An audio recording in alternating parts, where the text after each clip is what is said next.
প্রথম পর্যায়ক্রমিক পরীক্ষা ক্লাস 7-এর এখানে একটি মডেল ভূগোল প্রশ্ন আলোচনা করা হলো। প্রথম প্রশ্ন হয়েছে, অধিবর্ষে ফেব্রুয়ারি মাস কত দিনে হয়? সূর্যের উত্তরায়ণ শেষ হয় কবে? মধ্যরাত্রি সূর্যের দেশ কাকে বলা হয়? শূন্যস্থান পূরণ করতে হবে। নিরক্ষরেখার সমান্তরালে কল্পিত বৃত্তাকার রেখাগুলোকে কি বলে? দ্রাঘিমা রেখার 1 ডিগ্রি দ্রাঘিমা রেখা পার্থক্যের সময়ের পার্থক্য কত মিনিট? আর সত্যকে ঠিক আর অসত্যকে ভুল লেখো। ইয়াংশি নদীকে স্বর্ণরেণু নদী বলা হয়, ঠিক না ভুল? বিশ্বের বৃহত্তম সামুদ্রিক তৈলখনি হলো সাফানিয়া, এটা ঠিক না ভুল? হুনার প্রদেশকে চীনের খনিজ ভাণ্ডার বলা হয়, ঠিক না ভুল?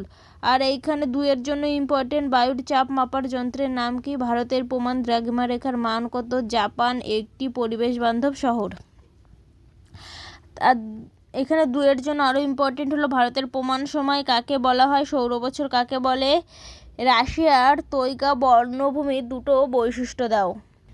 তারপরে রয়েছে 3-এর জন্য ইম্পর্টেন্ট হলো, এশিয়ার উত্তরবাহিনী নদীগুলি বন্যাপ্রবণ কেন?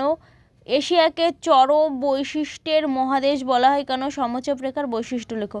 চিত্রসহ অপসূর অনুসূরের অবস্থান ব্যাখ্যা করো। অক্ষরেখা দ্রাঘিমা রেখার পার্থক্য। ইয়াংশি নদী অববাহিকার অর্থনৈতিক সমৃদ্ধির কারণ। এশিয়ার মৌসুমী জলবায়ুর বৈশিষ্ট্য। এরকমই আরও মডেল প্রশ্ন পেতে চ্যানেলটা অবশ্যই সাবস্ক্রাইব করে রাখুন।